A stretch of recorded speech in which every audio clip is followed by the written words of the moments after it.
Hello and welcome to episode 37 of the Mental Health and Gaming Podcast. I'm Bradley. I nearly forgot my own name.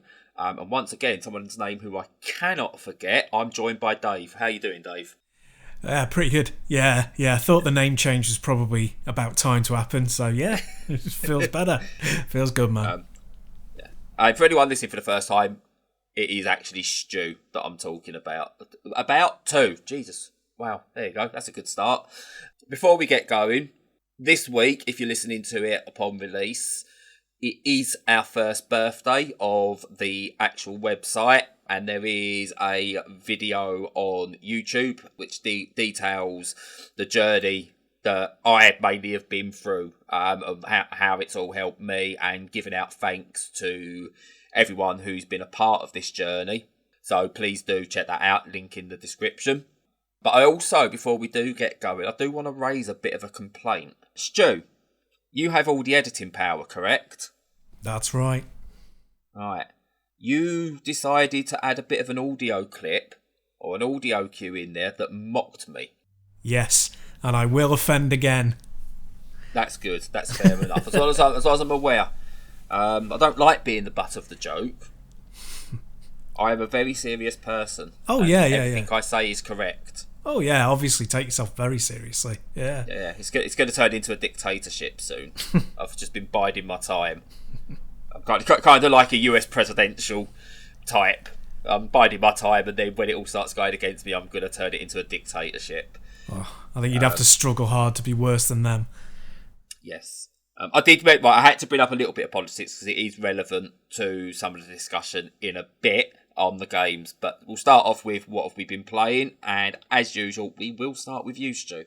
So a couple of things, nothing in real depth because I've been really busy this week, but along with 13 Sentinels, which I talked about last week, I'll talk about that in detail next week when I've put a few more hours in.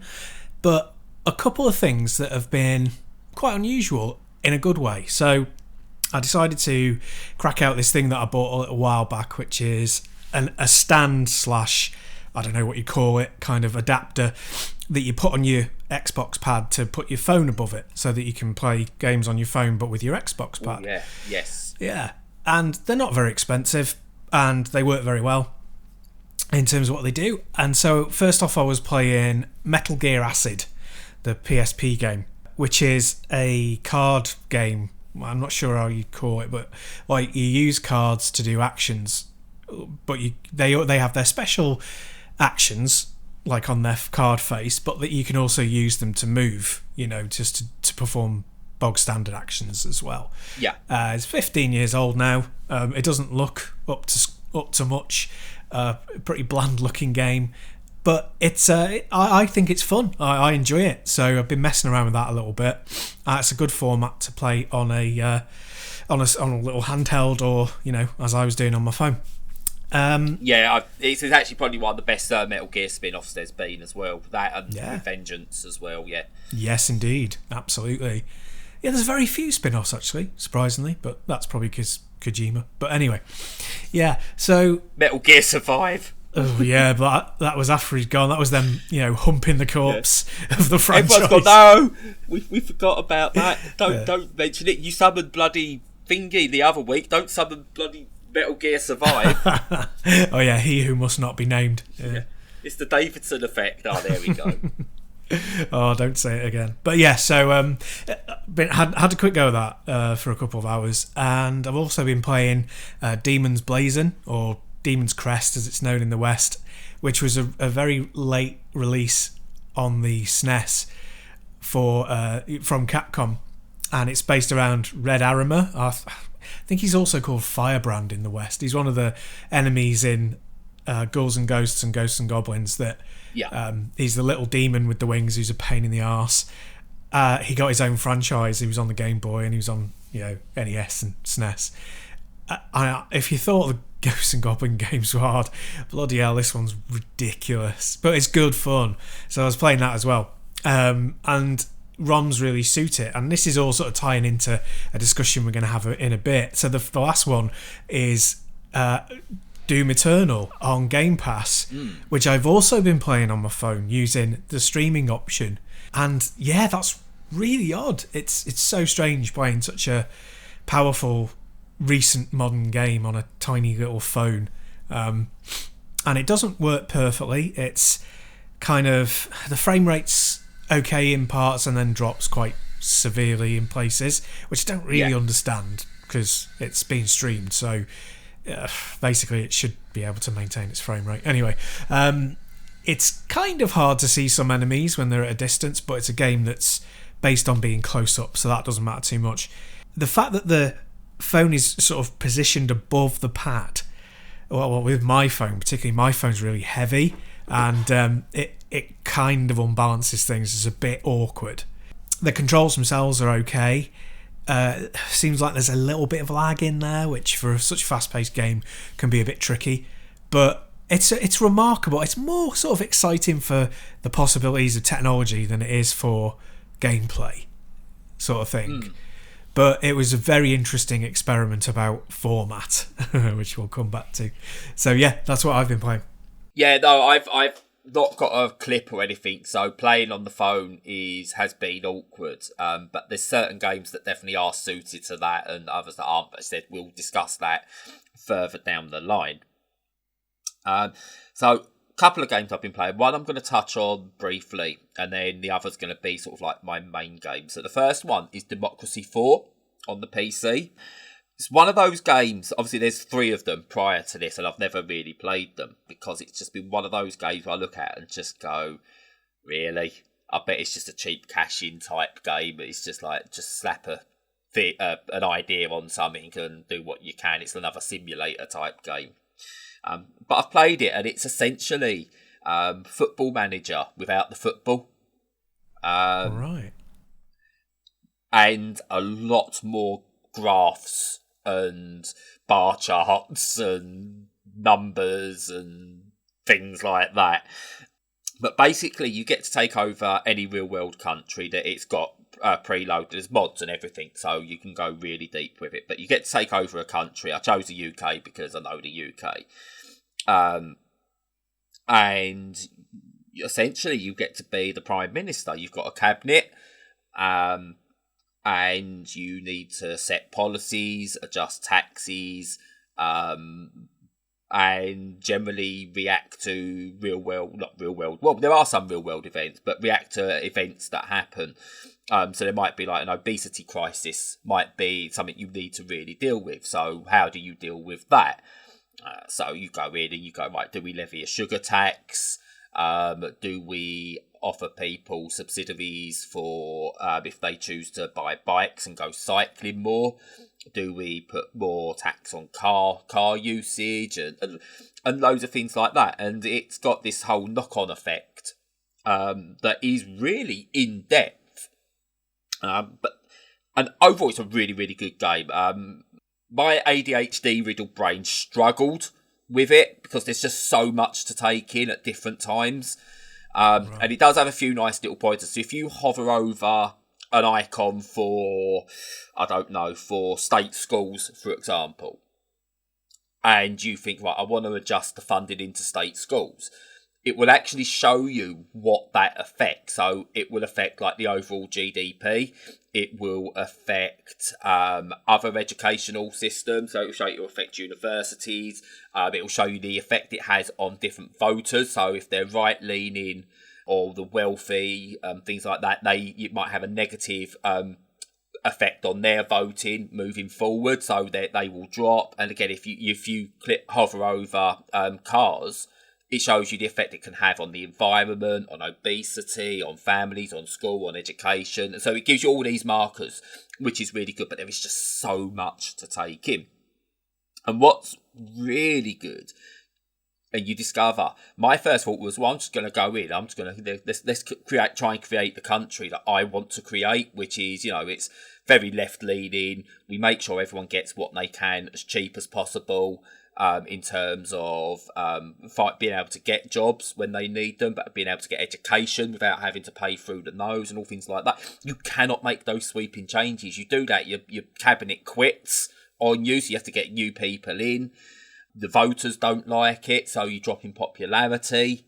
Because obviously making these sweep changes doesn't make it easy on anyone. So even those that will benefit won't immediately see those changes. So you lose popularity.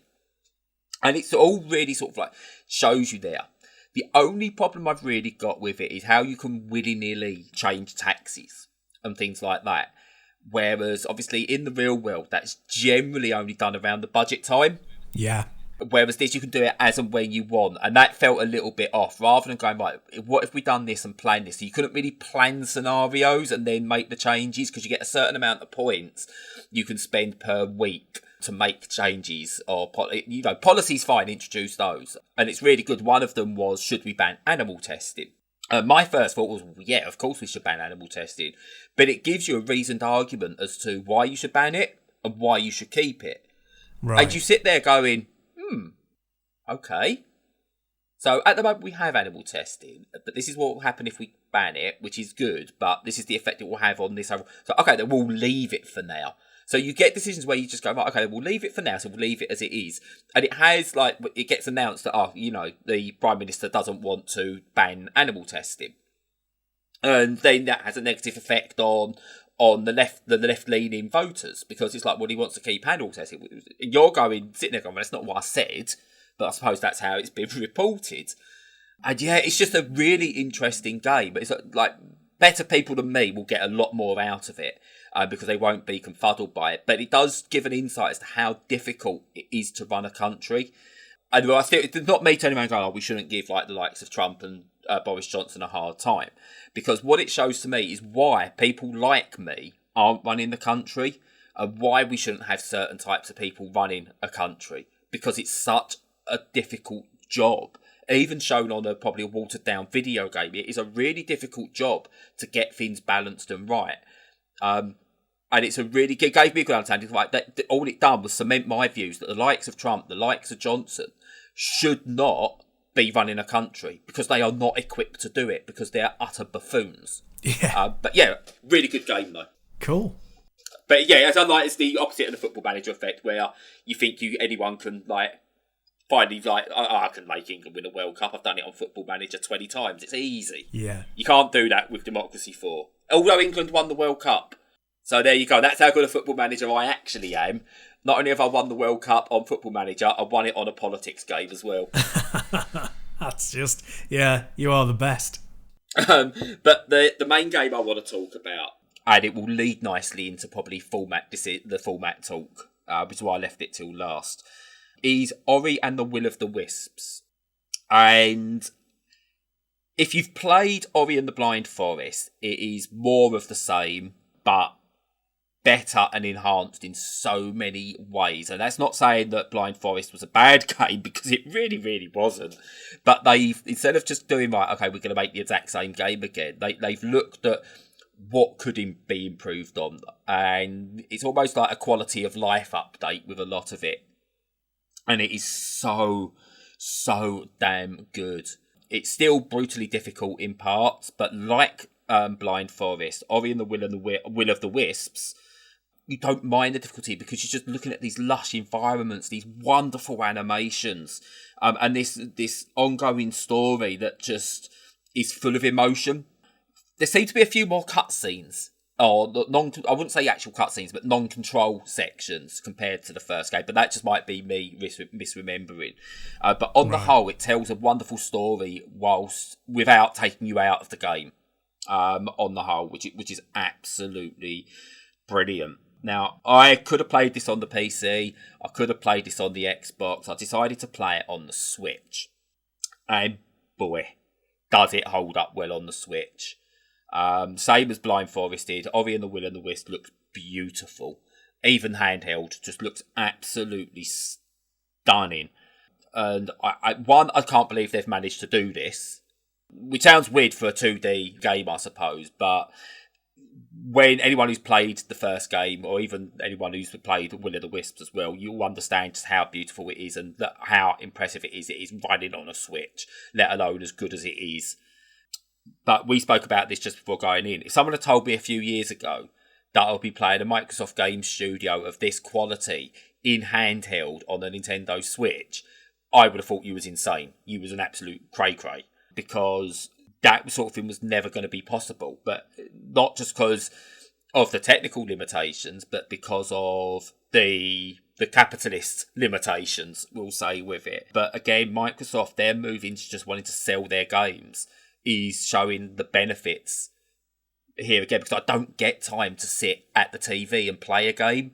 So I couldn't play Ori and the Will and the Wisps on the Xbox, because there'd be so many games I want to play, especially on Game Pass as well.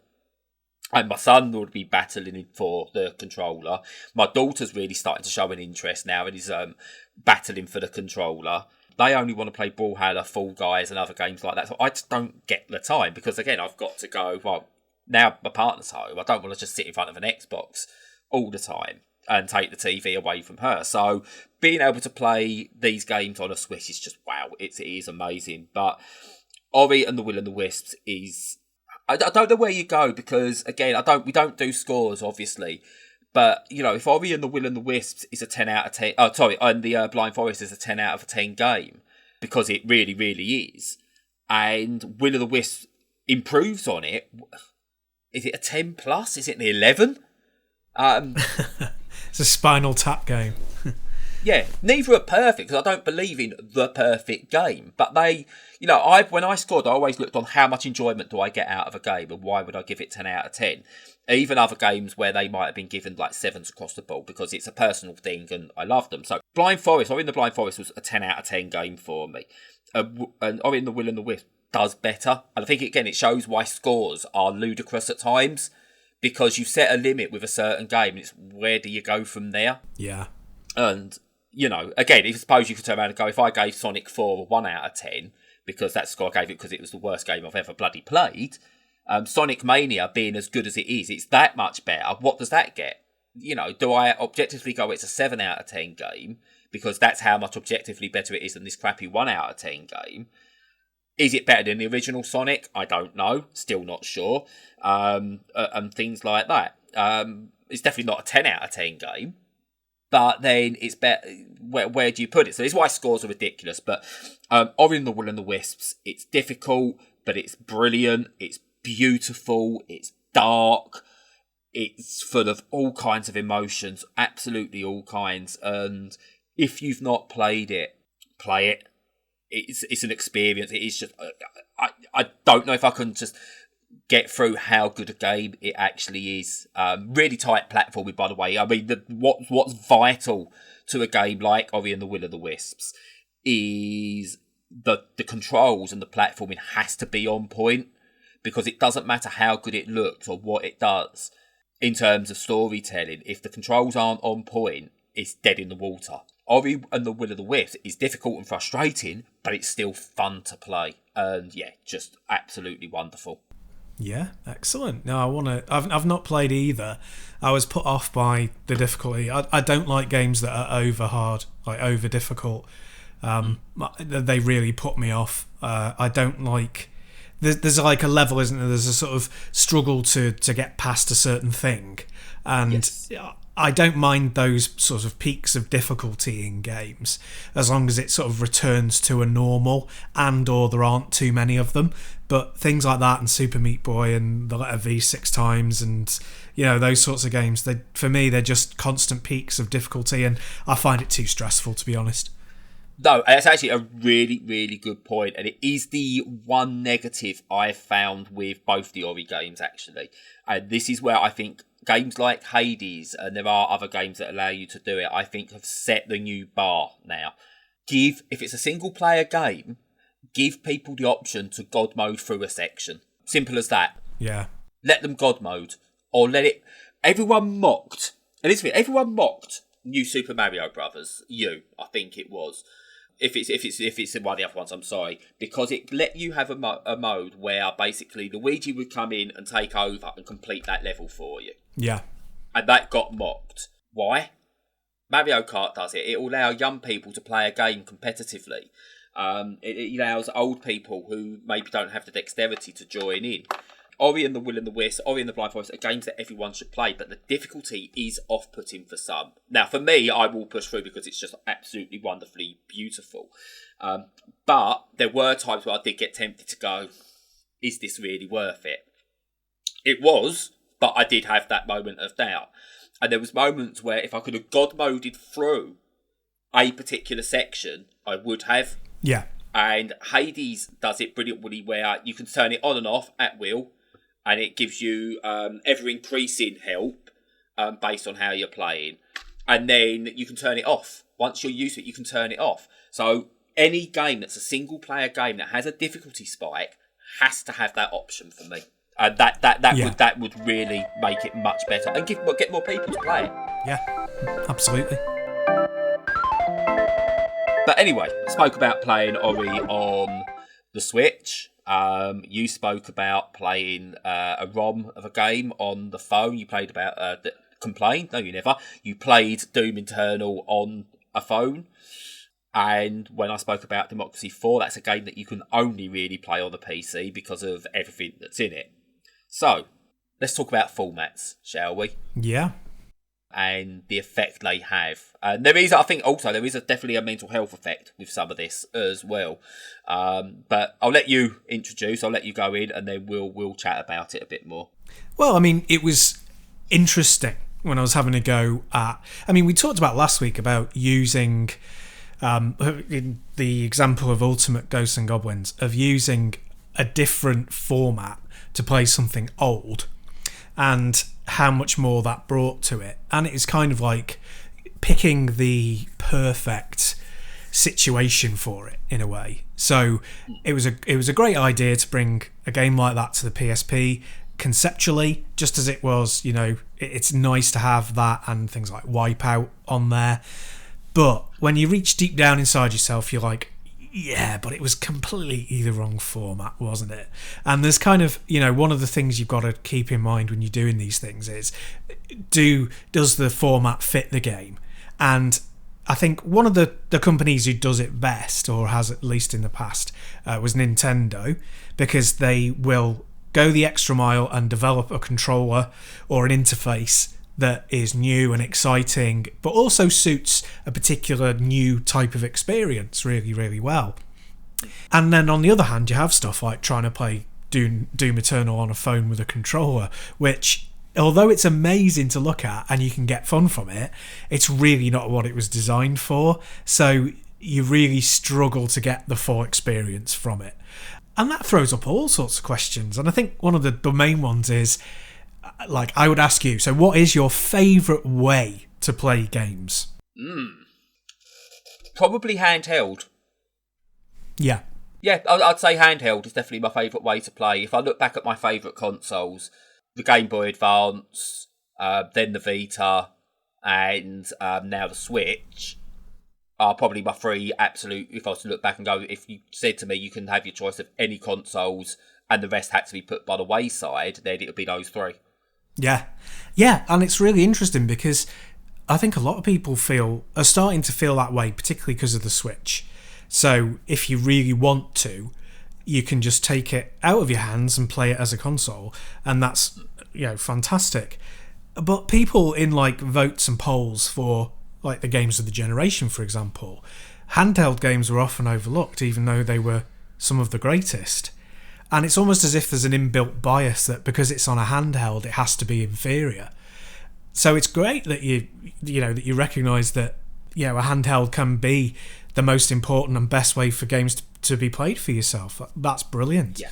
I think. But it also adds some of the most frustrating games I've played on handheld as well. Yeah. Where I've played them and just gone, this shouldn't be on this console. It really shouldn't. It's not working. Yeah. And you kid yourself that you do enjoy it, or this is the way to play it, and you then look at it objectively and go, yeah, that wasn't right for that. For example, Killzone on the Vita was an absolute technical masterpiece. Yes. And it was a really, really good game. It's probably better than the actual PlayStation 4 Killzone, in my opinion. Yeah. But it should have been on a better, a proper console with a proper controller. Yeah. Or there's the arguments that the Vita should have been designed better and had L2 and R2 buttons. That might have solved the problem. Anyway, and the better Killzone game on handheld is, for me, Killzone Liberation, which uses the brand but changed the format up to be a top-down tactical kind of shooter type thing. And that worked much better on the PSP than I think the better Killzone game worked on the Vita. Because again, one was designed with a handheld in mind, the other one was designed to just go, hey, just look at what we've managed to squeeze into this.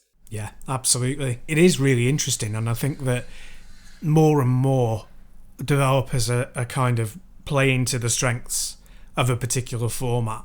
And I think that when they do, there's inevitably there's there are outliers, there are games that they stick on a format and you're like, that was a big mistake. And the one that really springs to mind isn't one I've played, but one that you talked about, which is the Outer Worlds. I always forget whether it's Wilds or Worlds. The Outer Worlds on Switch. Yeah, which it just was like, just because you can do it doesn't mean you should. Because if you have to make that many compromises, like playing Doom Eternal on a phone, if you have to make that level of compromise, is it ultimately worth it? Right, for me, now this might be a bit skewed because I didn't play it properly on a big boy console, shall we say, to start with. Yes, because it's a slow enough paced game that it didn't matter as much. The same with, I suppose, Borderlands well, it's different, sorry. So, Borderlands on the Vita is a game they shouldn't have done. It was amazing that it worked and it was very playable. But then playing Borderlands 2 properly on even the Switch shows, actually it was rough on the Vita. But you look at something like The Outer Worlds and you look at The Witcher 3 on the Switch, and the compromises they made to be able to play those on the go are absolutely fantastic. Where I think the mistake came from is making them standalone games. And not having full cross-save. Yeah. Because being able to go, right, I'm playing Witcher on the PC. I'm 45 hours into The Witcher 3 on the PC campaign. It's now come out on the Switch. That's excellent. Right, okay, let me convert that save and I can potter around doing the other bits on the Switch. Same with The Outer Worlds. People who have started that on a main console or PC, they don't want to start again. And that's when you start getting the comparisons. But if you said to somebody, look, we've released it as the full game, so if you've not played it, there's another option for you to play it, which is great because options are the best. But if you're already playing it, it is cross-save. So play it the main quest on your main system. But if you're off out, if you've got to go and take your kids to do an event and you don't want to, you just want to sit there and potter around a few little side quests, perfect for doing that on the Switch. And that's what we need, options. The issue, I don't think, is the compromises made on those sort of games. I think the issue is they're just not released right. Yeah, that's definitely a big part of it, without a doubt. Well, I suppose with the cross-save thing is often not cross-platform, cross-company, which really it should be. Because I think, obviously they're frightened that it'll cannibalise sales if you buy The Witcher 3 and you play it and then you don't invest in the DLC or whatever because you start then playing it on a Switch because you've been able to transfer your save, and then you get to the end of the game and there's like, you can buy, the Wild Hunt or whatever it's called, and they'll buy it on the Nintendo console rather than the PS4 one or whatever. I suppose that they're kind of stuck in the past a little bit, thinking along those lines of keeping you within their infrastructure, and that's something that Microsoft seem to not care about, well, not care about, but has certainly lost their fear around. They just think, well, the wider people can play things, the more likely they are to spend at least some of their money with us. Yeah, they're both console era Sega and post-console era Sega at the moment. They're kind of, we've got our own stuff, but we're going to release on everything as well. And it's like, I think that's still blowing people's minds. Yes, yeah. And it's making Sony look like utter dinosaurs at the moment. The fact is, Microsoft has gone, do you know what? Yeah, buy it on the Xbox One, and we'll if it's playable on the Xbox Series X and Series S, then have at it. And Sony are still going, what? No, what? Pay to play it on the new console. We want people to buy the games on the new console. Otherwise, there's no attach rate.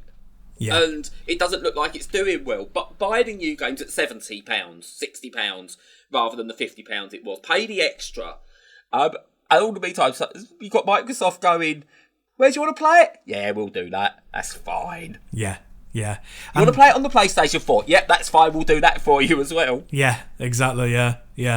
Yeah, they've learnt the right lesson, I think. You know, it's better to have 1 million people pay you £1 than it is to have, 20,000 people pay you £2, So, they're very forward thinking, and the parallels with Sega are, like you say, really, really close, very forward thinking and trying to break down barriers. So, it's funny, you can't really have a kind of format preference these days because each one brings such unique things to the table that you're still always going to want to invest in something else. It's going to do things differently in a way that will suit you, and it can never just be, there's the Switch, because you can either have it as a handheld or as a console, and it's like, but for me, they don't bring out the kind of games that I like often enough, and also they don't bring out very many first party games, and there aren't any real. There aren't very many third-party exclusives on the Switch either. They tend to be indie games. Now, all of those things are positive for some people, but I do all my indie gaming on the PC, so I don't need it for that. But that doesn't make me right and them wrong, or vice versa. It's just what fits your lifestyle, isn't it? Yeah. And say for someone like me at the moment, you might have. I suppose I'll let the cat out of the bag. I like indie games. Oh no! Now you've done it. I know, I like indie games. People might not be aware of that. And I've rediscovered PC gaming over the past, 6 months now, I think it is. Yeah. And I forgot how much I enjoy playing it. But there's still only certain games I really enjoy playing on the PC. So I will be getting Jurassic World Evolution on the Switch, mainly for review, but also because I'm intrigued and I've liked it on the Xbox. However, I've also managed to get it from one of the Humble deals on the PC, and there's a benefit to having like a 2-screen setup on a PC where I can play Jurassic World in one window, and then the second I go, oh, hang on, how do I manage this without it all going wrong? It's about to go pear-shaped. I can then open up another window on another screen and watch a YouTube video while doing that at the same time and follow along. It's the same with City Skylines. Do you know what? It's absolutely fantastic, again, that that's on the Switch, but I've not touched that version in months because I play it on the PC because, again, I can watch how some of the experts are doing certain things, like how they're creating traffic flow, and then I go watch that as I'm doing it. Yeah. You can try and do that on a console, but you need a laptop next to you, or you can't really do it on the phone because the phone's so small. You're like, okay, so how many little squares has he moved there? So you can't do it. So it's much better to play that on the PC because you've got those options. And I think it's why it's so important that the options are there, because again, it's wonderful that I can play City Skylines on the Switch. Again, cross-save, please, would be ideal. I get why, to a degree, with that one, because I think each version of the game is totally different. But it would be nice to have something there. But anyway, but it's definitely not the ideal experience. But I'm glad people can play it. And I think that's what's got to be the thing now. We've got to continue to move down this thing of the format should not be the definition of where a game is played. Yeah. You mentioned like the games you play, like you say, like Ghosts and Goblins. I'll look at stuff even back to like Super Mario World and stuff like that. And the fact you can get those on ROMs now and play those with full-on save states helps get over difficult peaks. Yeah. Because I remember a level on Super Mario World that I've always struggled with, back from when I was like a preteen right up to now. And when I was younger, I had all the time in the world. I'd go back, I've lost all my lives, I'll start again, get to that point, lost all my lives, start again. Sorry, not Super Mario World, that one. Sorry, that was on Super Mario Land on the Game Boy. Sorry, there was a level that I really struggled with. Yeah. And so I was like, oh, for crying out. Now I do it, I've done it, and the first time I sort of blew it, I was like, it's that section. And I remembered I got save states. So I was like, actually, let's take this step by step. So, save state at the start of the level. Run, get over that first difficult bit, save state. Excellent. Run, fail, load save state. Run, fail, load save state. Run, succeed, hit a new save state. And I could progress through. Again, it was like the emulators give you your own God mode, in a way, to do things like that. And then I finally got through it and experienced the end of the game, which was great for me, because the rest of the levels were, for whatever reason, piss easy. It was just that one particular level. Yeah. And the rest of it flew through. Wasn't even using save states for the rest of it, but it gave me the option. Now, that's, again, because I played that on a format it wasn't designed for, essentially, I got more out of it. Now, this is where it's going to counter-argue it, because Super Mario Land was designed with the Game Boy in mind. It was definitely a watered-down version of the Mario games, but it worked because of the format it was on. But, again, the ability to play that on something else is great. I mean, a hefty download. I think it was like 2 kilobytes or something like that. My initial download of that. Wow. That took a blink of an eye. Yeah. But but those options do need to be there, and it does have an effect because FOMO comes into it as well. If a game is only available on a certain format and you hear everyone else having a good time with it, you're like, I've really got to go and get that format, but I can't afford it. But do I really want this console for just that one game? Yeah. And you start trying to find, well, I might play this one and I might play that. And you start trying to do mental gymnastics in your head, and then you're trying to find reasoning to get something. And it does mess with you, because then you go, sometimes you go, no, do you know what? It's not worth it. It's not worth it. But you still at the back of your mind going, but everyone else is enjoying it and I'm not, and I am missing out and I can't join in the conversation. It does have an effect on your mental health when you're not getting the same enjoyment out of something that someone else is getting.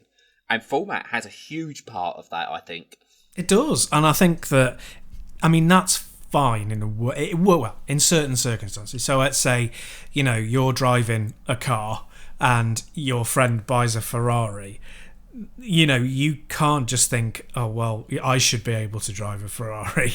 You can't get away with that in capitalist culture. But when you've got something that's equally as capable and the only thing preventing you from doing the same thing as your friend is because the developers couldn't be asked, or more likely the publishers couldn't be asked, then that becomes very frustrating. And I think that you could even have like a third party company spring up, sort of like Bluepoint, who converted saves so that you just signed up to them and they would convert a save for you. If the publishers couldn't be particularly bothered, and they were, they could realise that a third party wouldn't mess up their security systems and stuff like that. So it's frustrating when it's not a technical issue, it's just a can't be bothered issue. So yeah.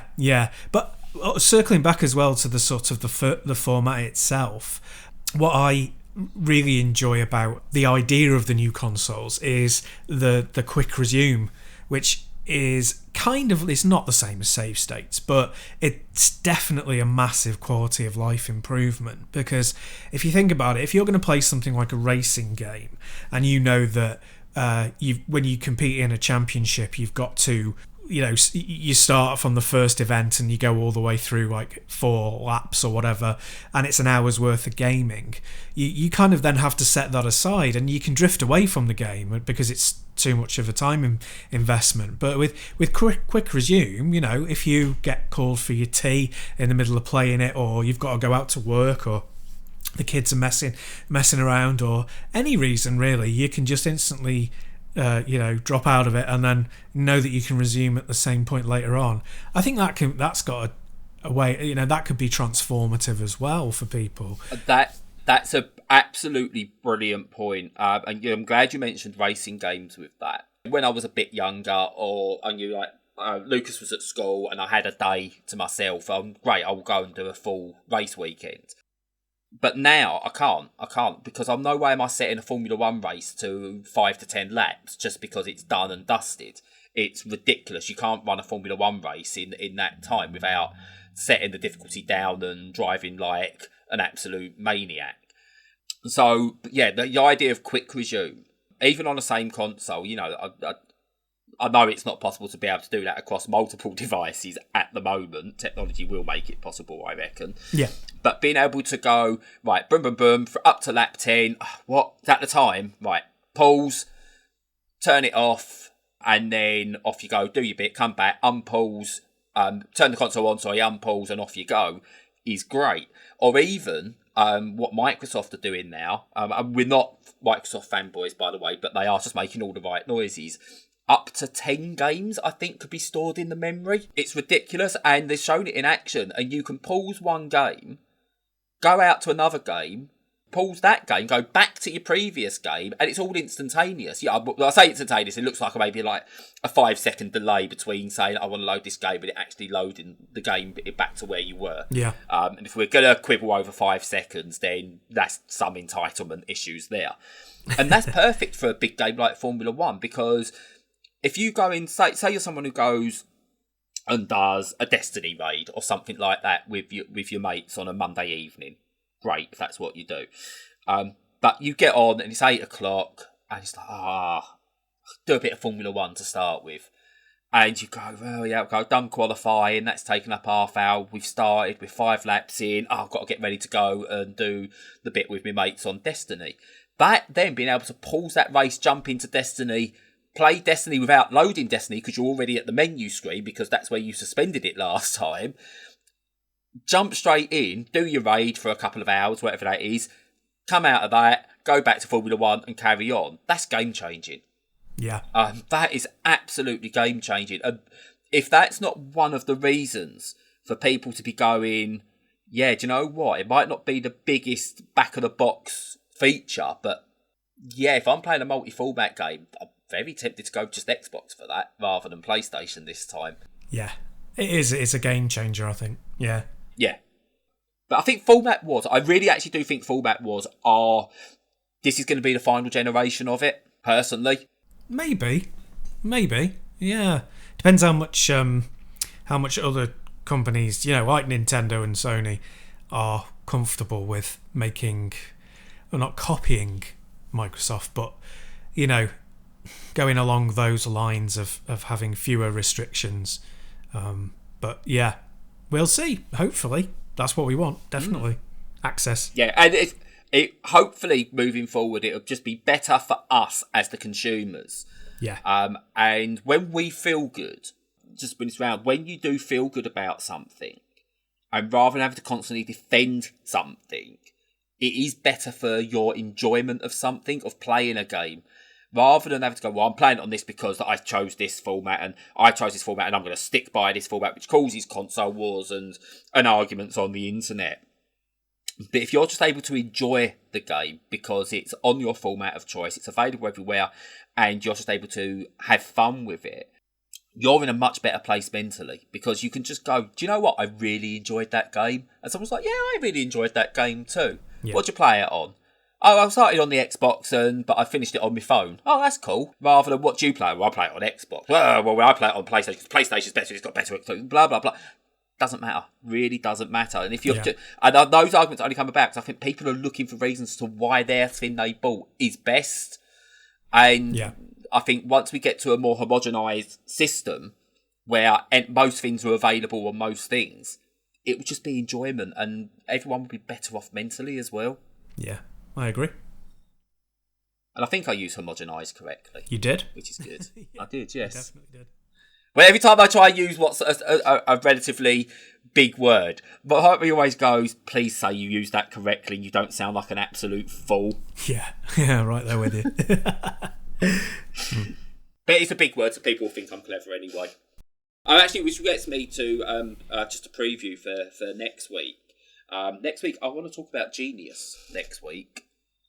And what our perceived thoughts on Genius is and why that has a huge effect on our mental health. Oh, sounds good. Oh, so stay tuned for that one. Yeah, I will.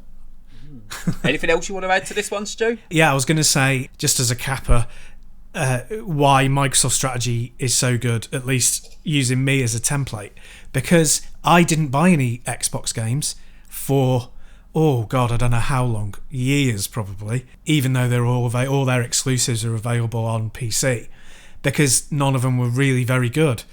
They were okay, but and then so the only one that I did pay money for was Gears of War 5, because I like the look of it. So that was like one in like 3 years. But when they brought out Game Pass, I've been paying them $10.99 a month for a year and a bit now. They've had money off me all that time. So instead of having 50 quid or whatever, less than that, even 40 quid in 3 years, they're getting 120 quid or something every year from me now. So that just goes to show how this strategy can work. Oh, 100%. It's the same as I said, when we used to outdo Tesco's in my local off licence. It's because we were still doing it to make profit, but people got perceived value from what we was offering. And the little giveaways we'd do as well, like at Christmas to certain customers. It was still making people come and spend more than they were thinking of doing. So we was making more money, but the customer was getting extra value out of what they were spending. And it's exactly what Microsoft are doing. Yeah. They're being greedy, but without being greedy. They're not going for we want all the money. They're happy with just getting the right amount of money. Yeah. Fair play to them. Yeah. The very last thing I'll say as well is that, and this has only really just kind of occurred to me, is that now that we pretty much don't have demos of games anymore, it's brilliant for that as well, because a game that you may never have touched because it was 30 or 40 quid and you're like, well, I might like it, but I'm not going to know because that's too much money. You can now play and you might end up spending a ton of time on it. And also, stuff that you may have bought anyway, going, oh, that'll be brilliant, is garbage and you don't play it. So that's pro-consumer as well. Yeah, Microsoft Flight Sim. There's no way I'm buying that game at the cost it is. The base version on Microsoft Game Pass, I'm quite willing when they put certain other parts in there to pay some extra money. Yeah. If they was to go and completely model parts of the UK and charge me 5-6 quid, whatever it is for that county or that city's model, then I'll pay that because I've got the game on Game Pass and it's cost me nothing. Because again, that's the mentality of it. It's cost me nothing. It's costing me money, but my brain's going, well, you're paying for Game Pass with all the other games, and technically you're getting it for now. But I would never have touched that without Game Pass. Yeah, exactly. Or a meaty PC either. That's not getting converted to the Switch anytime soon. No. I don't care how good Bluepoint are, mate. I'm not getting that on the Switch. No chance. That's where it gets announced for like Christmas 21, innit?